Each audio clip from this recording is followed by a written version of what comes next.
اعوذ باللہ السمیع العلیم من الشیطان اللعین الرجیم ماشاء اللہ لا حول ولا قوة الا باللہ العلی العظیم علیہ توکلت و الیہ انیب و نعم المولا و نعم النصیر رب اشرح لی صدری ویسر لی امری واحلل عقدۃ من لسانی یفقہوا قولی اما بعد فقد قال اللہ تبارک و تعالی فی کلامہ المجید و فرقانہ الحمید و قولہ الحق و هو اصدق القائلین بسم اللہ الرحمن الرحیم یا ایھا الذین آمنوا کتب علیکم الصیام کما کتب علی الذین من قبلکم لعلکم تتقون۔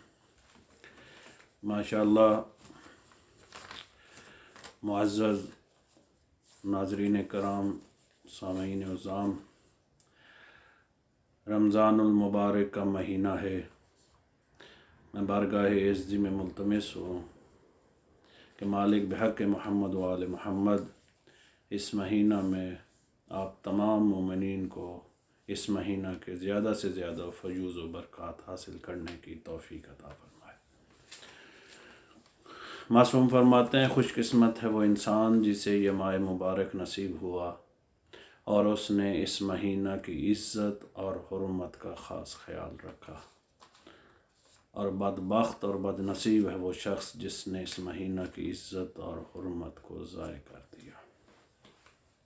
تو ایک طالب علم ہونے کے ناطے سے جو کچھ میری معلومات ہیں، چونکہ اس مہینہ میں ذکر قرآن کرنا، ذکر حدیث کرنا، ذکر اہل بیت کرنا، چونکہ ہر ذکر کا ثواب بہت زیادہ ہے، تو اس لیے اپنی معروضات اب تمام مومنین تک پہنچانے کی کوشش کر رہا ہوں۔ آج جس طرح دو رمضان المبارک ہے اور شب جمعہ ہے، سب سے پہلے تو آپ یہ دیکھیں کہ 12 مہینوں میں یہ رمضان المبارک، اس کا ایک نام نہیں ہے، اس کے کئی نام ہیں۔ اسے شہر التوبہ بھی کہا جاتا ہے، اسے شہر المغفرہ بھی کہا جاتا ہے، اسے سید الشہور بھی کہا جاتا ہے۔ یعنی یہ مغفرت کا مہینہ ہے، یہ توبہ کا مہینہ ہے، یہ جہنم سے نجات کا مہینہ ہے، یہ تمام مہینوں کا سردار مہینہ ہے۔ گویا کتنا انسان خوش قسمت ہے اب کہ اسے مہینوں کا سردار مہینہ نصیب ہوا۔ اس سے بڑی اور خوش قسمتی کہ جس طرح مہینوں میں سردار مہینہ رمضان ہے، اس طرح دنوں میں سردار دن جمعۃ المبارک ہے۔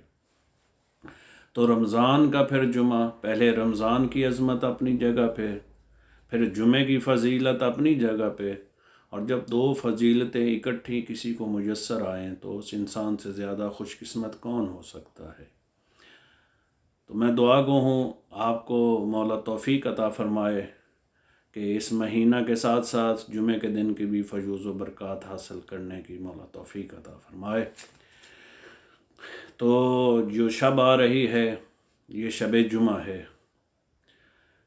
اس مہینہ میں جتنی آپ قرآن کی تلاوت کر سکتے ہیں، جتنی عبادات کر سکتے ہیں آپ کریں، چونکہ یہ عبادت کا موسم بہار ہے۔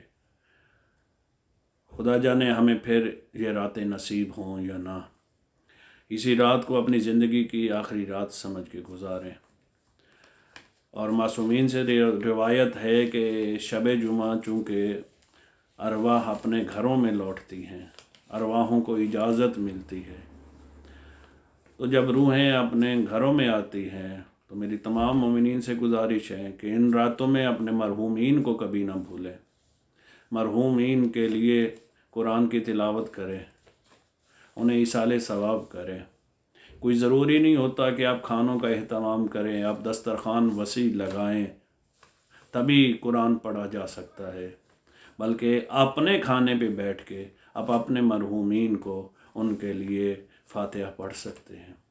تو جب روحیں اپنے گھروں میں واپس آتی ہیں تو جو ان کی اولاد، عزیز رشتہ دار ان کو تحفے کے طور پہ قرآن مجید کی تلاوت، معصومین کا ذکر یہ تحفے میں دیتے ہیں، وہ روحیں خوش ہو کے لوٹتی ہیں اور فخر کرتی ہیں دوسری روحوں میں کہ آج ہماری اولاد نے ہمیں یہ تحفہ عطا کیا ہے۔ لیکن جو روحیں اپنے گھروں میں آئیں اور ان کے وارث انہیں کوئی چیز نہ دیں تو وہ مایوس ہو کے لوٹتی ہیں۔ جب اگلی دفعہ انہیں اجازت دی جاتی ہے تو وہ بارگاہ خداوندی میں یہ کہتی ہیں کہ مالک، ہم نے ان کے لیے سب کچھ کیا تھا لیکن آج ہم اپنے ہی گھر سے خالی لوٹے ہیں، تو ہمیں وہاں جانے کی کیا ضرورت ہے؟ تو گویا اپنی روحوں کو ناراض نہ کریں۔ جو آپ کے مرحومین ہو چکے ہیں ان کو ایصال ثواب کریں، اور ایصال ثواب کے لیے شب جمعہ سے بہتر کوئی رات نہیں ہے۔ تو اس رات کو اپنے مرحومین کے لیے گزاریں، ان کے لیے قرآن کی تلاوت کریں، معصومین کا ذکر کریں اور انہیں ایصال ثواب کریں۔ اور پھر جمعے کی اہمیت، جو کہ کل کا دن آ رہا ہے، مالک آپ سب کی زندگیاں دراز فرمائے۔ یہ جمعے کا دن سب سے پہلے جمعے کا غسل کریں۔ یہ جمعے کا غسل ایسے ہی ہے کہ روایت میں ہے کہ اس غسل سے آپ کے ایک ہفتے کے جتنے گناہ ہوتے ہیں اس غسل سے ضائع ہو جاتے ہیں۔ اب تو مجتہد دین کے نزدیک یہ غسل واجب کی اہمیت رکھتا ہے، یعنی اتنی اہمیت جو غسل واجب ہو اس کے بعد وضو کی ضرورت نہیں رہتی، بلکہ اسی غسل کے ساتھ آپ نماز پڑھ سکتے ہو۔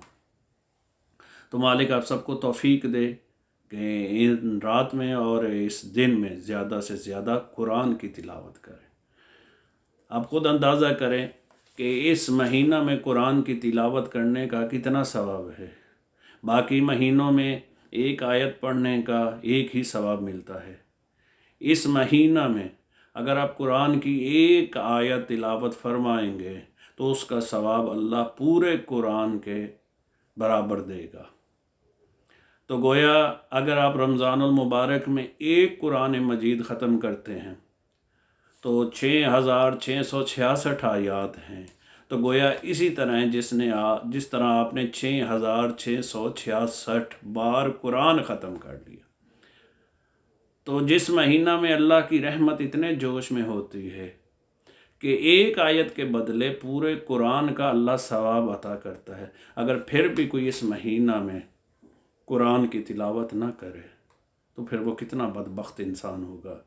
میرے بھائیوں، اس مہینہ کی ساعتوں کو ضائع نہ کیجیے، اس کے وقت کو ضائع نہ کیجیے، اس کو غنیمت سمجھے۔ چونکہ روایت میں ہے، معصوم فرماتے ہیں قیامت کے دن 3 چیزیں بارگاہ خداوندی میں شکایت کریں گی۔ ایک تو وہ مسجد شکایت کرے گی کہ جو مسجد آپ کے پاس موجود تھی لیکن وہاں کوئی نماز پڑھنے نہیں گیا۔ ایک وہ عالم دین شکایت کرے گا جو آپ کے پاس موجود تھا لیکن کسی نے اس سے شرعی مسئلہ نہ پوچھا۔ اور تیسری یہ کتاب قرآن مجید اللہ کی بارگاہ میں شکایت کرے گی کہ میں اس کے گھر میں موجود تھی لیکن اس نے کبھی کھول کے مجھے تلاوت ہی نہیں کیا، مجھے پڑھنا گوارا ہی نہ کیا۔ تو اس مہینہ میں اس تلاوت سے اچھا کوئی موقع نہیں ہے۔ خدا را ان چیزوں کو اپنے خلاف کل گواہی کے طور پر یہ آپ کے خلاف گواہی نہ دے۔ تو میں آپ سے گزارش کروں گا کہ اس مہینے سے بہتر کوئی مہینہ نہیں ہے عبادت کے لیے، کہ جس مہینہ میں ایک آیت کا ثواب پورے قرآن کے برابر ملتا ہے۔ تو کوشش کریں کم از کم ایک قرآن تو آپ اس مہینہ میں ضرور ختم کریں، ختم کر کے اپنے مرحومین کو ایصال کریں۔ اور خصوصاً آج کی رات کہ جب کہ ارواح آپ کے گھروں میں واپس آئیں گی، جن کے والدین دنیا سے جا چکے ہیں وہ ارواحیں واپس آئیں گی۔ آپ کے والدین نے آپ کے لیے دن کو دن نہیں سمجھا، رات کو رات نہیں سمجھا۔ آج آپ کے پاس موقع ہے کہ آپ اس طریقے سے ان کی خدمت کر سکتے ہیں، انہیں تحفہ پیش کر سکتے ہیں۔ آخر میں بارگاہ عزتی میں ملتمس ہوں کہ خدا بحق کے محمد و آل محمد اس مہینہ کے فیوز و برکات حاصل کرنے کی ہمیں توفیق عطا فرمائے۔ اللہم صلی علی محمد و